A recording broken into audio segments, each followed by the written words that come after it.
Hello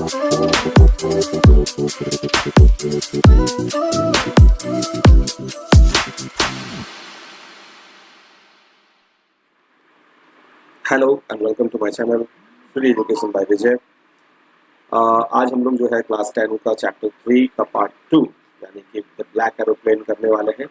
last class में हम लोगों ने पार्ट 1 कवर किया था इस फर्स्ट फ्लाइट का एंड वो वीडियो अगर आपने नहीं देखा है तो प्लीज़ जाके उस वीडियो को पहले वॉच आउट कर लें। उसमें बहुत अच्छी तरीके से मैंने पार्ट 1 को बहुत अच्छी तरीके से क्लियर किया है। और अब हम लोग आते हैं पार्ट 2 में द ब्लैक एरोप्लेन। अगर आप मेरे चैनल पर नए आए हैं तो प्लीज़ मेरे चैनल को सब्सक्राइब कर लें ताकि ऐसे ही वीडियो की जो नोटिफिकेशन है वो आपको मिलती रहे। और साथ ही साथ अगर आपको वीडियो अच्छी लगे तो लास्ट में बिना लाइक के प्लीज़ ना जाए और ज़्यादातर लोगों के साथ शेयर करें जो लोग इससे बेनिफिट जिनको मिल सकता है उनके साथ आप प्लीज़ शेयर करने की कोशिश करें। तो चलिए बिना देर किए हुए let's start the black aeroplane. Well in general, if we talk about कि क्या कभी कोई ब्लैक एरोप्लेन होता है, वेल आपने कभी नहीं देखा होगा। इन रियल कंडीशंस एरोप्लेन्स जो है वो ब्लैक नहीं दिखते हैं। बट इस स्टोरी के राइटर जो है जिनका नाम फ्रेडरिक फॉर्सिथ है, इनकी जो खासियत है वो ये रही है कि he has been a very renowned writer who used to write very thrilling novels, और इसलिए यहाँ पर भी उन्होंने एक थ्रिलिंग स्टोरी लिखी है। तो हम लोग पहले अबाउट द ऑथर जान लेते हैं। Frederick Forsyth was born on August 25, 1938 and he is an English author, journalist, former spy, occasional political commentator. He is renowned for his thrilling novels including The Day of the Jackal, ये उनका एक famous novel था, and the Odisha file, the fourth protocol. अगर आप पढ़ना चाहें तो इन novels को पढ़ सकते हैं just for reference what kind of writer he was. And I have given a picture of this as black aeroplane. ठीक है, तो ये इस तरह का मैंने पिक्चर आप लोगों के लिए दे दिया है और ये खास करके मैंने पिक्चर जो है इंटरनेट से डाउनलोड किया है ये दिखाने के लिए कि उस ज़माने में जो एरोप्लेन्स होते थे वो किस तरीके के होते थे। ये जो मॉडल है इसको डकोटा प्लेन बोलते हैं, डकोटा मॉडल बोलते हैं। ठीक है, this chapter is been written in the first person and the narrator is the pilot himself. Narrator वही है जो स्टोरी को सुना रहा है और स्टोरी में जो कैरेक्टर है जो पायलट के रूप में है, एक प्लेन को उड़ा रहा है, वही इस कहानी को सुना रहा है। तो आप समझ लेना कि जहाँ पर वो आई बोलेगा वो नरेटर होगा और narrator is the pilot of the plane. The moon was coming up in the east so he was flying the plane. Okay, अब देखिए मैं थोड़ा सा आपको डायरेक्शंस के बारे में क्लियर समझा देता हूँ। ये जो पार्ट होता है ये ईस्ट होता है, अगर हम लोग लैंड में देखते हैं, ठीक है ना, ये वेस्ट, ये नॉर्थ और ये साउथ होता है। सो नैरेटर क्या बोल रहे हैं, मे बी उनका प्लेन इस डायरेक्शन में उड़ रहा था and that's why he is saying कि जो मून था वो मेरे पीछे, मून जो है वो दिखाई दे रहा था। ठीक है, मून जो है वो मेरे पीछे दिखाई दे रहा था और इसलिए उन्होंने कहा है कि the moon was coming up in the east. East में मून था, बिहाइंड मी। ठीक है, तो प्लेन डेफिनेटली इसी डायरेक्शन में उड़ रहा होगा और मून जो है उसके पीछे दिखाई दे रहा था। And stars were shining in the clear sky above me, और सामने यहाँ तक जितनी दूर तक उसकी नजर दिख रही थी यहाँ पर बिल्कुल क्लियर स्काई था। ठीक है, I was happy to be alone high up above the sleeping countryside. मैं काफ़ी खुश था और काफ़ी मतलब खुश इसलिए भी था क्योंकि आई वॉज गोइंग होम, ठीक है, for holiday will be mention later on. वो खुश था और वो उड़ान भर रहा था sleeping country side. Now what do you mean by country side? Country side क्या होता है? कंट्री साइड होता है जैसे देखिए टाउन से जो आउटस्कर्ट्स वाला एरिया होता है, टाउन के बाहरी वाला इलाका। सिंपल शब्दों में कहा जाए तो इंडियन भाषा में जो विलेज होता है ना, जो गांव होते हैं, उनको कंट्री साइड बोला जाता है फॉरेन में। ठीक है, तो इसलिए वो बोल रहा है कि मेरे जो प्लेन है वो टाउन से बाहर निकल चुका था और outside the town country sides के ऊपर उड़ान भर रहा था जहां पर लोग सो रहे थे। तो इससे ये हमें पता चलता है कि ही वॉज फ्लाइंग एट नाइट, वो भी मिडनाइट के आसपास वो उड़ान भर रहा था, लगभग 1:30 बजे के आसपास, सुबह के 1:30 बजे। तो इसलिए लोग सो रहे थे। I was flying my old Dakota aeroplane over France back to England. मैंने आपको प्लेन दिखा ही दिया है कि डकोटा प्लेन कैसा दिखता है, ठीक है, अबाउट द ऑथर वाले पेज में। तो वो जो है उसकी फ्लाइट जो है वो फ्रांस से, ठीक है, वो कहाँ से कहाँ जा रहा है, फ्रांस से इंग्लैंड जा रहा है, ठीक है। I was dreaming of my holiday and looking forward to being with my family. तो वो जो है अपने हॉलीडेज के बारे में सोच रहा है, because he is going to his family. वो हॉलीडे था मे बी, और वो हॉलीडे एंजॉय करने के लिए अपने ओल्ड डकोटा एरोप्लेन में, याद रखा जाए कि डकोटा मॉडल का नाम है और उसका प्लेन काफी ओल्ड था और वो अपना ही प्लेन था उसका, maybe private plane 4-5-6 seater वाला होगा। और उसमें वो फ्रांस से इंग्लैंड जा रहा है। किस लिए जा रहा है? To enjoy his holiday and looking forward to being with his family. I looked at my watch, मैंने अपने घड़ी की तरफ देखा तो मुझे दिखाई देता है उस समय कितने बज रहे थे, सुबह के 1:30 AM, सुबह का 1:30 AM हो रहा था, ठीक है। I should call Paris control room. तो अब फ्रांस से उसने कहाँ से उड़ान भरी वो तो नहीं बताया गया है, लेकिन ये है कि जो अगला जो या फिर पावर ये अगला जो कंट्रोल स्टेशन था वो पेरिस वाला था, ठीक है। आई looked at my watch 1:30 in the morning, सुबह के 1:30 बज रहे थे और 1:30 बज रहे थे। तो मैंने देखा पेरिस कंट्रोल रूम को, मैंने कॉल करने के बारे में सोचा। I thought as I look down past the nose of the aeroplane, तो मैंने देखा कि भाई 1:30 बज रहे हैं तो मुझे पेरिस कंट्रोल रूम में देखना चाहिए। और मैंने कहाँ से देखा? नोज ऑफ द एरोप्लेन को देखा। क्या देखा मैंने? I saw the lights off a big city in front of मी। मैंने क्या देखा कि लाइट्स जो है शहर के, जो बड़े बड़े बिल्डिंग्स होते हैं, जो लाइट्स होती है वो मुझे दिखाई दे रही थी। अब नोज से उसने देखा, ये देखिए मैं दिखाना चाह रहा था आपको, ये नोज ऑफ द एरोप्लेन क्या होता है। नाक, हम लोग समझते हैं नाक, एरोप्लेन का नाक क्या होगा? एरोप्लेन का नाक, एरोप्लेन का नाक ये है, ये वाला जो पोर्शन है ना, ये नोज है, ठीक है। इसको हम लोग नोज बोल सकते हैं। तो ये जो नोज है, इसी से यहाँ से वो पायलट जो है देख पा रहा है कि नीचे जो है काफी सारी लाइट्स है, कोई बड़ा टाउन है। मैंने देखा कि बड़ा शहर जो है मेरे सामने दिखाई दे रहा। I switched on the radio and said, Paris control, Dakota DS-088 here, can you hear me? तो देखिए उसने बोला, ये तरीका होता है बोलने का। उसने पेरिस कंट्रोल रूम को बताया कि मैं डकोटा DS-088 का पायलट बोल रहा हूँ। वो थोड़ी ना बोलेगा कि मैं, मेरा नाम ये है, फलाना ढिमकाना जो भी है, वो नहीं बोलेगा। वो अपने प्लेन का नाम बता रहा है जिससे कि वो पेरिस कंट्रोल रूम वाले पहचान पाएंगे। बिकॉज पेरिस कंट्रोल रूम में जो रडार रखा हुआ है उसमें जो दिखाई दे रहा है वो प्लेन्स दिखाई दे रहे हैं, अलग अलग प्लेन्स दिखाई दे रहे हैं, कौन से प्लेन कहाँ से उड़ान भरी वो दिखाई दे रहा है। और इसलिए वो जो कंट्रोल रूम में बैठे हुए लोग हैं वो उस प्लेन को पहचानते हैं, ठीक है ना। इसलिए उसने अपना जो आइडेंटिटी है वो देखिए, अपने प्लेन का नाम, मॉडल सब बताया, Dakota DS-088। Can you hear me? उसने बोला कि क्या मेरी आवाज आप सुन सकते हैं? I am on my way to England, over.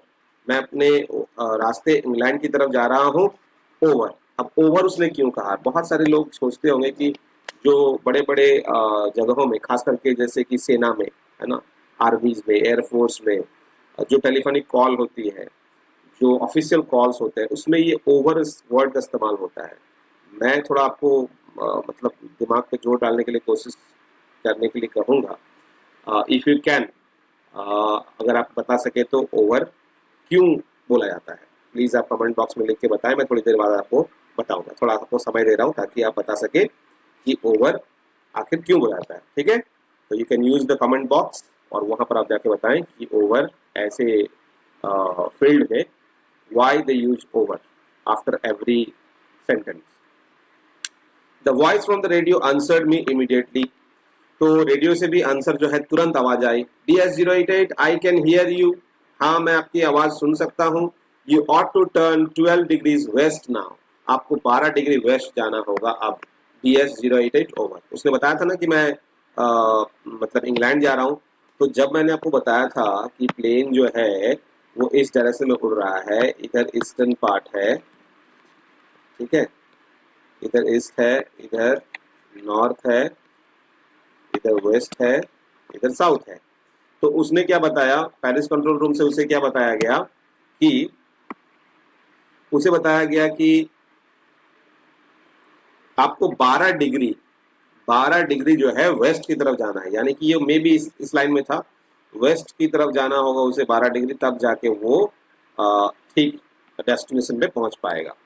और उसने भी बोला DS-088 ओवर। देखिए इसने भी ओवर यूज किया। अब मैं आपको बता देता हूँ, आई होप कि आपने कमेंट बॉक्स में लिख दिया होगा कि ओवर क्यों बोलते हैं। well, देखिए ये जो है ना काफ़ी सेंसिटिव सर्विसेज हैं, चाहे वो सेना बोले, एयरफोर्स बोले, एविएशन फील्ड बोले, इन फील्ड्स में ओवर का इस्तेमाल इसलिए किया जाता है ताकि जो भी मैसेजेस जब एक दूसरे के साथ बातचीत होती है वो अगली पार्टी को, जब आप मैं बोल रहा हूँ कोई सेंटेंस, वो दूसरे पार्टी को यानी सुनने वाले को ये समझ में आना चाहिए कि द मैसेज वाज कंप्लीट, कहीं से भी इनकम्प्लीट मैसेज नहीं है। ओवर बोलने का मतलब ये है कि जो बोलने वाला बंदा जो बोलना चाह रहा था उसने अपनी बात पूरी तरह से कह दी है। क्यों? ऐसे फील्ड्स में क्या होता है कि आधे अधूरे मैसेज से बहुत बड़े बड़े कांड हो सकते हैं, आधे अधूरे मैसेज से बहुत बड़ा बड़ा नुकसान हो सकता है, आधे अधूरे मैसेज से जीत या हार तय हो सकती है। इसीलिए ओवर का इस्तेमाल इसलिए किया जाता है ताकि सुनने वाले को ये पता चले कि जो उधर से मैसेज आ रहा था वो कंप्लीट है। ठीक है, ये इसका मायना ये होता है। इसलिए ये कंप्लीट मैसेज जो आपको मिला है वो ये दर्शाता है कि आपने ओवर बोल दिया। That means whatever you are trying to give the message, it is complete, it was clear. तो ये कारण होता है ओवर बताने का। ठीक है, आप समझ सकते हैं कि जो बातचीत वहां पर होती है उसका कंप्लीट बातचीत सुनना बहुत इंपॉर्टेंट होता है। काफी कोडिंग लैंग्वेज में भी बातचीत होती है, इसलिए भी। I check the map and the compass. मैंने मैप और कंपास जो प्लेन में ऑलवेज लगा रहता है उसको मैंने चेक किया। Switch over to my second and last fuel tank. मैंने उसके बाद अपने दूसरे फ्यूल टैंक को स्विच ऑन कर दिया। उसमें 2 फ्यूल टैंक लगे हुए थे, ठीक है ना, 2 फ्यूल टैंक लगे हुए थे और उसमें से जो दूसरा वाला था उसको मैंने ऑन कर लिया।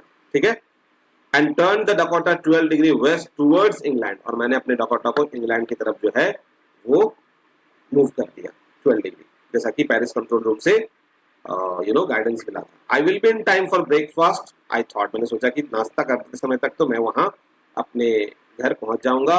And I will enjoy a good big English breakfast. मैं आराम से फ्रेंच और इंग्लैंड में काफ़ी अंतर है, तो इसलिए वो सोच रहा है कि इंग्लिश जो ब्रेकफास्ट होता है वो अपना इंग्लिश ब्रेकफास्ट घर वाला एंजॉय कर पाएगा। Everything was going well, it was an easy flight. अब तक सब कुछ ठीक ठाक चल रहा था, खुशी थी मन में घर जाने की और बहुत इजी फ्लाइट थी, देयर वाज नो इशू।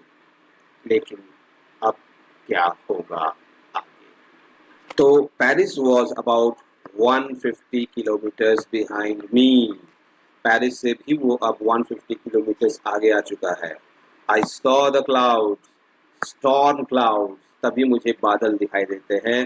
जब वो इस डायरेक्शन से आ रहा था उसने क्या देखा, उसे यहाँ पर बहुत सारे बादल दिखाई दे रहे थे और वो भी कोई ऐसे वैसे बादल नहीं, स्टॉर्मी क्लाउड, काफी तूफानी बादल जो काफी ज्यादा बारिश, काफी ज्यादा हवा लेके आ रहे थे, थंडरिंग हो रही थी। दे वेर ह्यूज, काफी बड़े बड़े बादल थे। They look like black mountains, बिल्कुल काले काले पहाड़ की तरह दिख रहे थे वे। Standing in front of me across the sky, मेरे सामने बिल्कुल आगे खड़े हुए थे वो काले काले बादल। I knew I could not fly up and over them. मुझे पता था कि मैं इनके ऊपर से तो उड़ नहीं सकता क्योंकि काफी ऊंचा इनका एक्सपेंशन था, और ना ही मैं साइड से जा सकता हूं because I had less fuel. उसने बताया था कि उसने सेकंड वाला जो फ्यूल है वो टैंक शुरू कर दिया था, तो उसने वही कहा, I knew I could not fly up. मुझे पता था कि मैं इसके ऊपर से उड़ के नहीं जा सकता, एंड ओवर दैम, उसके ऊपर से तो उड़ के मैं जा ही नहीं सकता। And I did not have enough fuel to fly around them, और मेरे पास इतना ईंधन नहीं था कि मैं चारों तरफ से घूम करके जहां बादल खत्म होते होंगे वहां से मैं उड़ के जा पाऊं। ठीक है, फ्रॉम नॉर्थ टू साउथ, यानी कि नॉर्थ टू साउथ, इधर से नॉर्थ से साउथ में ऐसा घूम के जाऊं, it was not possible. I ought to go back to Paris, मुझे वापस पेरिस ही जाना चाहिए, ऐसा मैंने सोचा।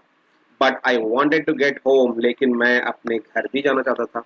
ऑब्वियसली ऐसा होता है जब लोग काफ़ी लंबे समय के काम के बाद जब ब्रेक पे जा रहे होते हैं, अपने घर जा रहे होते हैं, तो उनको घर जाने का जो खुशी होता है, होम सिकनेस होता है, घर जाने की जो फीलिंग्स होती है वो काफ़ी ज़्यादा अट्रैक्ट करती है।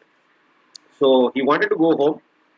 आई वांटेड दैट ब्रेकफास्ट, मुझे वो घर में बैठकर अपने फैमिली के साथ वो ब्रेकफास्ट एंजॉय करना था। मे बी उसकी फैमिली होगी वहाँ पर, and that's why he wanted to go home. I will take the risk, उसने सोचा कि चलो रिस्क उठाते हैं और बादलों के बीच से ही जाते हैं। I thought and flu that old Dakota straight into the storm, और मैंने अपने उस ओल्ड डकोटा एरोप्लेन को डायरेक्ट उस तूफान के बादलों में घुसा दिया और सीधा उसके अंदर से जाने की कोशिश की। इनसाइड द क्लाउड्स, अब वो तूफानी बादलों के बीच में बिल्कुल आ गया है, ठीक है ना। ये सपोज मान लेते हैं कि तूफानी बादल है, उसके बीच में वो बिल्कुल घुस चुका है। एवरीथिंग वाज सडनली ब्लैक, और हर चीज बिल्कुल ब्लैक ब्लैक ब्लैक ही दिख रहा था।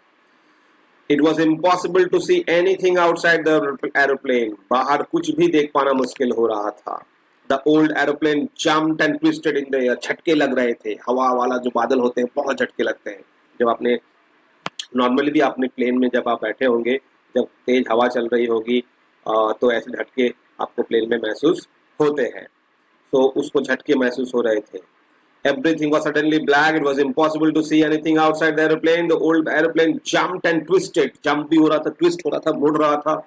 हवा का प्रेशर काफी ज्यादा होता है उस समय। I looked at the compass. मैंने कंपास की तरफ देखा, मेरी आंखों को विश्वास नहीं हुआ। I could not believe.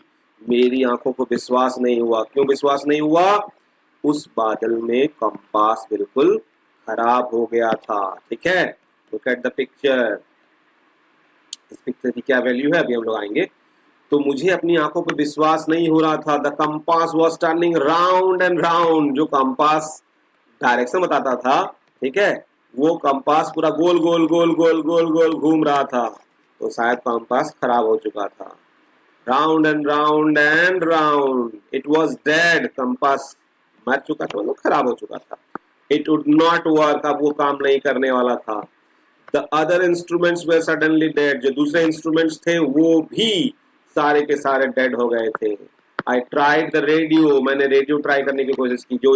जो पायलट्स बात करते हैं ना, जो इनसे ये देखिए हेडफोन लगा कर रखते हैं, तो वो मतलब किससे बात करते हैं? कंट्रोल रूम से। तो रेडियो के थ्रू बातचीत होती है, ठीक है, रेडियो वेव्स के थ्रू।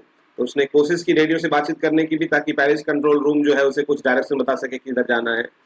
वो बोल रहा था पेरिस कंट्रोल, पेरिस कंट्रोल, और इस समय देखिए दो बार वो बोल रहा है, because now he is desperate, now he is frightened, now fear actually came into his mind. Can you hear me? क्या आप मेरी आवाज सुन सकते हैं? देयर वाज नो आंसर, कोई आवाज नहीं आई। The radio was dead too, radio भी खराब हो चुका था, खत्म हो चुका था। I had no radio, no compass, and I could not see where I was. ना तो मेरे रेडियो काम कर रहे थे, ना तो मेरा कंपास काम कर रहा था, और मुझे ना दिख रहा था कि कहाँ मैं हूँ, बिकॉज क्लाउड, काले काले बादल थे। I was lost in the storm, मैं बिल्कुल स्टॉर्म में खोसा गया था। देखिए जब समुद्र में हम लोग जाते हैं, या आकाश में हम लोग जाते हैं, या जंगल में जाते हैं, या रेगिस्तान में जाते हैं, इन चार जगहों में आपको डायरेक्शन जानने के लिए बहुत सारी चीजें होती हैं, ठीक है।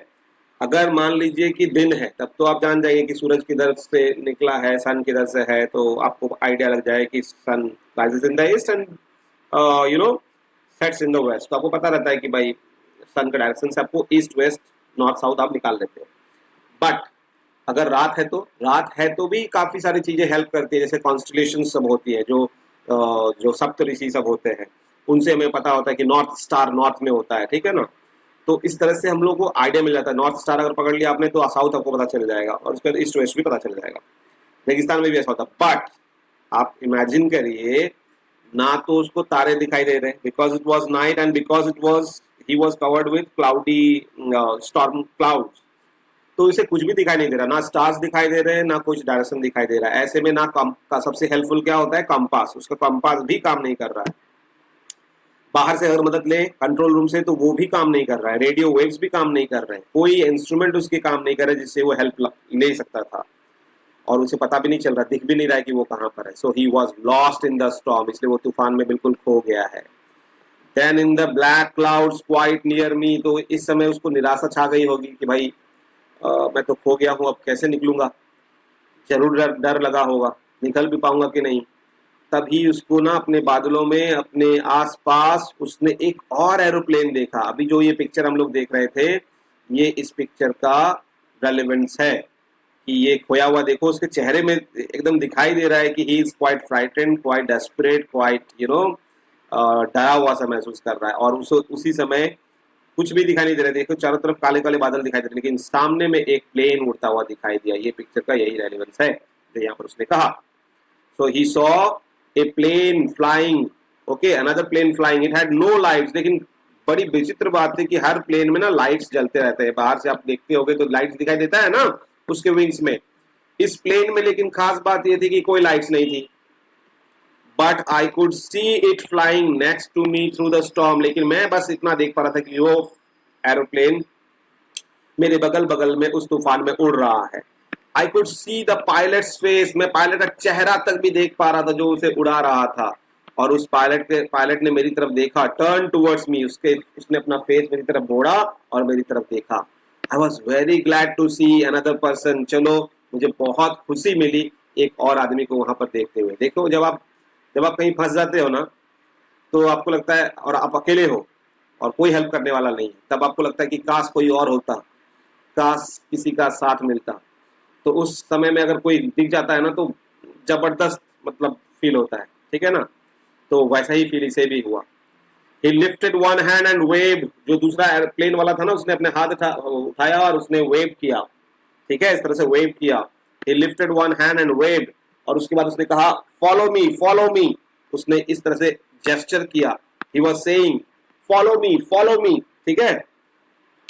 He knows that I am lost, उसे पता था कि मैं खो गया हूँ इस तूफान में। I thought, मुझे ऐसा लगा कि उसे पता है कि मैं इस तूफान में खो गया हूँ। He is trying to help me, और वो मुझे हेल्प करने की कोशिश कर रहा है। He turned his aeroplane slowly to the north, उसने अपने एरोप्लेन को धीरे धीरे नॉर्थ डायरेक्शन में मोड़ा। किसने? He means that another aeroplane pilot. In front of my Dakota, मेरे डकोटा के आगे आगे उसने अपने प्लेन को नॉर्थ डायरेक्शन में थोड़ा मोड़ा, so that it would be easier for me to follow him, ताकि मेरे लिए आसान होगा उसको फॉलो करना। इसलिए उसने धीरे धीरे नॉर्थ मोड़ा, अचानक से नहीं मोड़ दिया ताकि मैं खो ना जाऊं। सो वो धीरे धीरे मोड़ा था ताकि मैं उसको आराम से फॉलो कर पाऊं।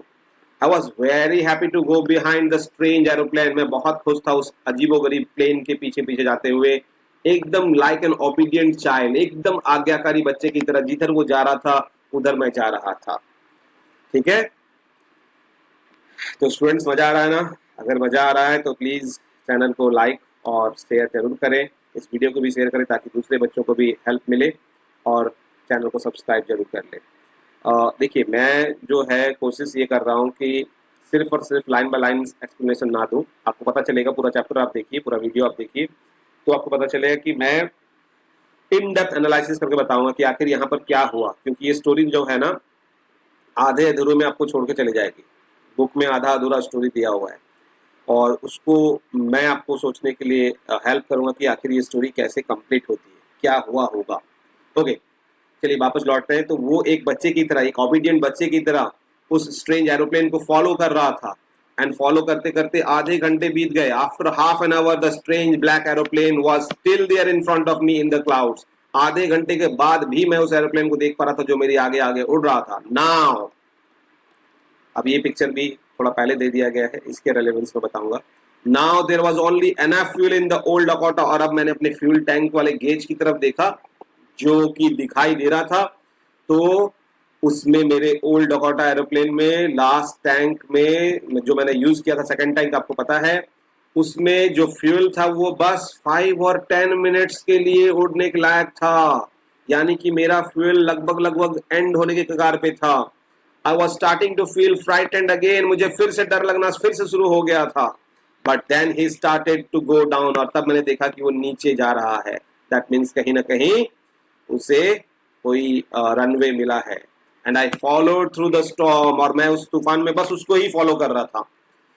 Suddenly I came out of the clouds, और अचानक से मैं बादलों के बाहर निकला and saw two long straight lines of light in front of me. बिल्कुल मैंने अपनी आंखों के सामने, यहाँ पर लाइट्स लगे रहते हैं ताकि आपको रात को भी पता चल जाए कि ये रनवे है, इस तरह का मैंने दो स्ट्रेट लाइन देखा and it was a runway. वो सच में रनवे था, एक एयरपोर्ट था. I was safe. I turn to look for my friend in the black aeroplane. मैंने वहां रनवे में अपने प्लेन को उतार दिया और फिर पीछे मुड़ के देखने की कोशिश की कि आखिर वो मेरा दोस्त कहाँ गया जिसने मुझे उस तूफानी बादलों में मुझे बचाया. But the sky was empty. लेकिन आकाश बिल्कुल खाली था. There was no other plane I could see. There was nothing there. कोई दिखाई नहीं दे रहा था. ये क्या हो गया? The black aeroplane was gone. वो काला एरोप्लेन जा चुका था. तो अब आपको समझ में आया, इसका वाला एरोप्लेन ब्लैक नहीं था, बल्कि वो जो एरोप्लेन था वो बिल्कुल ब्लैक था, because there was no light and that aeroplane was not seen now. अब वो दिखाई दे ही नहीं रहा है. I could not see it anywhere. तो अब जो नैरेटर है, हमारा जो पायलट है, वो देख ही नहीं पा रहा है. I landed and was not sorry to walk away from the old Dakota. मैं उस रनवे पे मैंने लैंड किया और बिल्कुल भी मुझे तकलीफ नहीं थी उस ओल्ड डकोटा से बाहर निकलते हुए, वॉक करते हुए, कंट्रोल टावर में जाते हुए. Not sorry to walk. Not sorry to walk means उसे खराब नहीं लग रहा था, बिकॉज जान बची तो लाखों पाए. जान बच गई है. अब वो प्लेन में से बाहर निकलते हुए तो खुशी महसूस हो गई ना. एक समय तो उसका जान अटकी हुई थी. उसे लग रहा था कि पता नहीं निकल पाएंगे कि नहीं निकल पाएंगे, अपने फैमिली के पास जा पाएंगे कि नहीं जा पाएंगे. लेकिन जब उतर गया तो प्लेन से उतर के कंट्रोल टावर की तरफ जाते में उसे किसी तरह की कोई तकलीफ नहीं थी. वही बोला गया, not sorry to walk away from the old Dakota. I went and asked a woman in the control centre. मैं गया और कंट्रोल सेंटर में एक वुमन बैठी हुई थी. ये जो पिक्चर है ये वही पिक्चर है. यहाँ पर देखिए, ये कंट्रोल रूम है जहाँ पर एक वुमन बैठी हुई है और ये हमारा पायलट है. देखिए किस तरह से भौचक्का है, किस तरह से डरा हुआ. ये उसका प्लेन है डकोटा, छोटा सा, ठीक है, DS-088. तो मैंने जाके उस वुमन से पूछा. I went and asked a woman in the control center where I was, मैं कहाँ पर हूँ, and who the other pilot was, और वो दूसरा पायलट कौन था. I wanted to say to thank you, मैं उसे थैंक यू बोलना चाहता हूँ, बताइए मुझे. She looked at me strangely. वो मेरी तरफ बहुत अजीबोगरीब तरीके से देखी और उसके बाद वो हंसी. उसने हंस दिया. तो वो लेडी जो थी वो हंसने लगी. दूसरा aeroplane, another aeroplane, up there in this storm, इस तरह के तूफान में दूसरा aeroplane.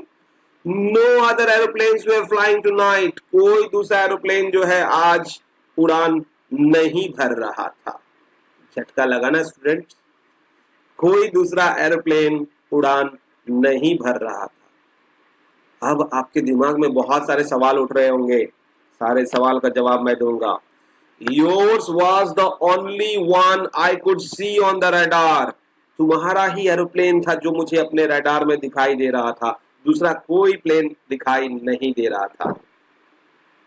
So who helped me to arrive there safely? तो मुझे हेल्प किसने किया सुरक्षित वहां पहुंचने में? इसके मन में सवाल उठने लगे. आपके मन में भी सवाल उठ रहा होगा. सारे सवालों का जवाब मैं दूंगा, डोंट वरी, ठीक है. एक कंपास और रेडियो, विदाउट ए कंपास और ए रेडियो, मुझे किसने हेल्प किया? बिना कंपास, बिना रेडियो के, बिना फ्यूल के, जो मेरे टैंक में भी नहीं था, और आराम से सेफ लैंडिंग कराने में. Who was the pilot on the strange black aeroplane? वो कौन था उस अजीबोगरीब प्लेन में, फ्लाइंग इन द स्टॉर्म, इस तूफानी बादलों में, तूफान में उड़ते हुए बिना लाइट्स के? कौन था वो? मेरे मन में ही सवाल आने लगा और ये स्टूडेंट्स आपके मन में भी सवाल आ रहा होगा. और देखिए इस राइटर ने, फॉर्सिथ ने, कैसे आपको यहीं पर छोड़ के स्टोरी को एंड कर दिया. सवालों के घेरे में छोड़कर आपको एंड कर दिया. But don't worry students, because you are watching free education by Vijay, so definitely this Vijay sir will answer all these questions. तो चलिए, आपके मन में सवाल उठ रहा होगा कि वो सेकंड एरोप्लेन कौन होगा. प्रोबेबिलिटी में बता रहा हूँ. देखिए होता क्या है, दो तीन चीजें आप सोच रहे होंगे. हो सकता है कि पहली चीज, अगर आप कोई पैरानॉर्मल एक्टिविटीज पे विश्वास करते हैं, भूत प्रेत आत्माओं पर विश्वास करते हैं, तो एक प्रोबेबिलिटी हो सकती है कि कोई दूसरा पायलट रहा होगा जिसने अपनी जान गंवाई होगी ऐसे ही स्टॉर्मी क्लाउड्स में, और वो वहाँ पर हमेशा रहता होगा. और जब कोई ऐसा प्लेन ऐसे स्थिति में फंसता होगा तो वो आत्मा पायलट के रूप में आकर के उसको रास्ता दिखाती होगी। ये एक है। अब आप कहोगे बकवास कर रहे सर। चलिए दूसरा चीज जो प्रैक्टिकलिटी के ऊपर बताते हैं, लॉजिकली बताते हैं, ये कंडीशन हो सकता है। दूसरा ये कि कभी कभी क्या होता है कि हम जैसा सोचते हैं, हमारा जो माइंड है, हम जैसा सोचते हैं वैसी चीजें हमें दिखती हैं।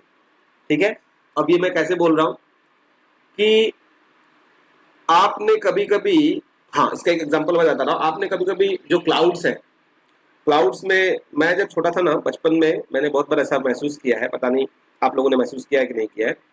क्लाउड्स की तरफ आप देखते हो, बहुत सारा घना क्लाउड्स होता है तो आपको कुछ इमेजेस दिखाई देते हैं। कभी कभी क्लाउड्स में आपको हाथी दिखाई देता है, फॉर्म ऑफ एन एलिफेंट दिखाई देता है, हॉर्स दिखाई देता है, कभी कुछ अलग ही कोई राजा दिखाई देता है, कोई बूढ़ा व्यक्ति दिखाई देता है, इस तरह का होता है। मुझे तो मून में भी मैं जब देखता था, फुल मून होता है तो मुझे दिखाई देता है कि कोई छलांग लगा रहा है, इस तरह का मुझे इमेज दिखाई देता है। कई लोगों को अलग अलग चीज होता है।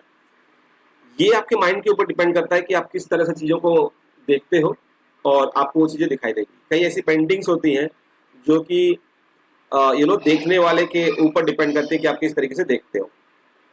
यहाँ पर भी पायलट जो था हमारा नैरेटर, वो इमेजिन कर रहा था कि काश कोई दूसरा होता, उसने बोला था ना कि काश कोई दूसरा होता तो अच्छा होता, और उसने मन में वो कल्पना कर रहा था कि काश कोई ऐसा होता जो मुझे इस तूफान से निकाल लेता। फंस गया था। जब आदमी को होप नहीं होती है तो कोई उम्मीद होती है, और वो उम्मीद में जो है ना वो कई इमेजिनेशन शुरू करता है। I think that this could be the imagination of the pilot, और वो इमेजिनेशन में वो बिल्कुल इस तरह से रमा गया था, इस तरह से वो घुस गया था कि वो अपने इमेजिनेशन को ही के साथ बढ़ता चला गया।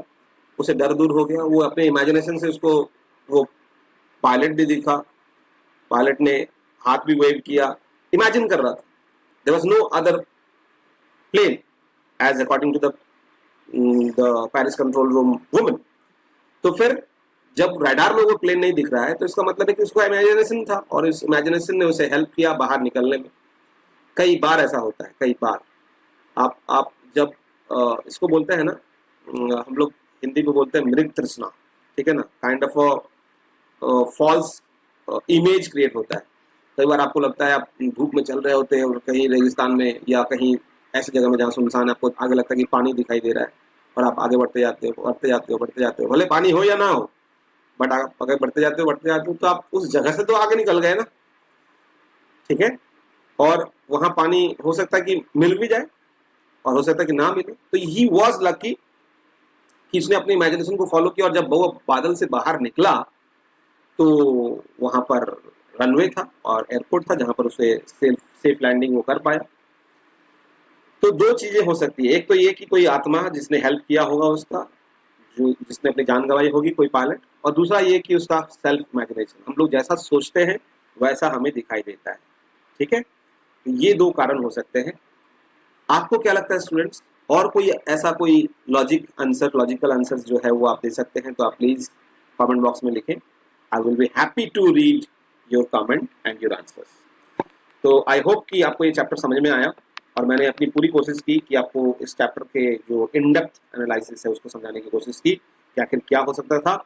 और इन सारे जो थिंकिंग अबाउट द टेक्स्ट, इन सारे क्वेश्चंस को जो है ना हम लोग एक बार डिस्कस कर लेते हैं। मैं चाहता हूँ कि क्वेश्चंस भी आपको एक आइडिया बना दे। I will take the risk. What is the risk? Why does the narrator take it? तो ये रिस्क लेने की बात कर रहा है। ये स्टेटमेंट उसने कब कहा था?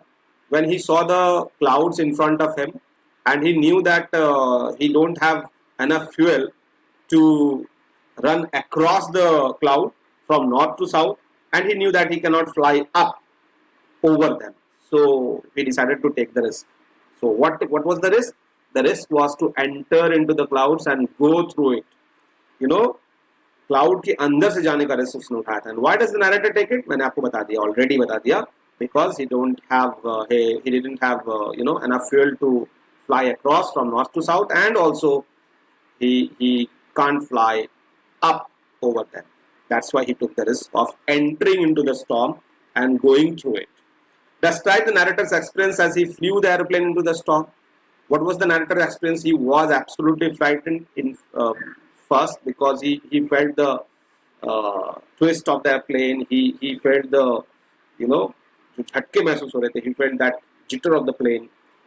He felt that thing, and because of that he was quite frightened. And when he saw the compass, it was turning round and round and round. He knew that compass was dead. He tried the radio too. The radio was dead too. He saw all other equipments which can help him at that moment, and all became dead. And that's what made him quite desperate. That's what made him quite frightened. And ये experience है. He was quite frightened. Why does the narrator say I landed and was not sorry to walk away from the old Dakota? I had explained in the chapter. तो मैं अभी और बताने वाला नहीं हूँ कि मैंने बताया था आपको कि आखिर वो सॉरी क्यों नहीं था एरोप्लेन से उतरने के बाद. ठीक है, just because he knew that he had escaped death, real death. How he don't know, क्योंकि कोई एरोप्लेन था ही नहीं. और उसके बाद भी ये एक रीजन हो सकता है, because he had escaped death. Second reason could be, जो मैं बताना भूल गया था, वो ये कि he wanted to thank the pilot of that another aeroplane, and that's why he went to the control room and was not sorry, because someone had helped him and he wanted to thank him. So he was quite eager to meet that pilot and thank him directly. तो इसलिए भी शायद वो not sorry था to walk away from Old Dakota and to go to the control room. Okay, so two reasons. He escaped death, and second, he wanted to thank that pilot of the second aeroplane, back aeroplane. What made the woman in the control center look at the narrator strangely? आखिर वो woman जो है वो उसकी तरफ strangely क्यों देख रही थी? Obviously, because the woman in the control room had not seen any plane other than the narrator's plane in the stormy clouds. So she saw him quite strangely because he was asking about another plane, and she had never seen that in her radar. Radar में कुछ भी इस तरह के दूसरे plane दिखाई नहीं दे रहे थे, इसलिए वो स्ट्रेंजली देख रही, क्या बात कर रहे हो, ऐसा कोई प्लेन ही नहीं उड़ रहा था और आप दूसरे प्लेन के बारे में पूछ रहे हो. इसलिए who do you think helped the narrator to reach safely? मैंने ऑलरेडी बता दिया लास्ट में जो हम लोगों ने डिस्कस किया. I think his imagination, or if we believe in ghost, then ghost. तो ज़्यादा लॉजिकल आंसर होगा इमेजिनेशन वाला. Discuss this among yourself and give reason for your answer. तो अपने आंसर्स को देने के लिए रीजन देना, जो मैंने आपको ऑलरेडी बताया ना. अब आप इन सारे क्वेश्चंस के आंसर अपने वर्ड्स में प्लीज कमेंट बॉक्स में लिखें. I will be very happy to read it, and तब मुझे पता चलेगा कि आपको ये चैप्टर समझ में आया कि नहीं आया. ठीक है, so here comes at the end of the chapter. मैं आपसे फिर एक बार रिक्वेस्ट कर रहा हूँ, अगर आप मेरे चैनल में नए हैं तो चैनल को सब्सक्राइब कर लें. ऐसे वीडियोस में लगातार लाता रहूँगा. क्लास 10 का पूरा इंग्लिश और SST सारा चैप्टर्स को मैं कवर करूँगा. Don't worry about that. तो ये बिल्कुल फ्री होगा, बस आपको मेरे को हेल्प करना है. तो आप मेरे चैनल को सब्सक्राइब करें और शेयर करें, ताकि ज़्यादा से ज़्यादा लोगों तक ये जो वीडियोज़ है वो पहुँच सके. सो आप मेरे साथ इतनी देर तक बने रहे, आपने पूरा वीडियो देखा, इसके लिए बहुत बहुत धन्यवाद. Thank you very much. See you.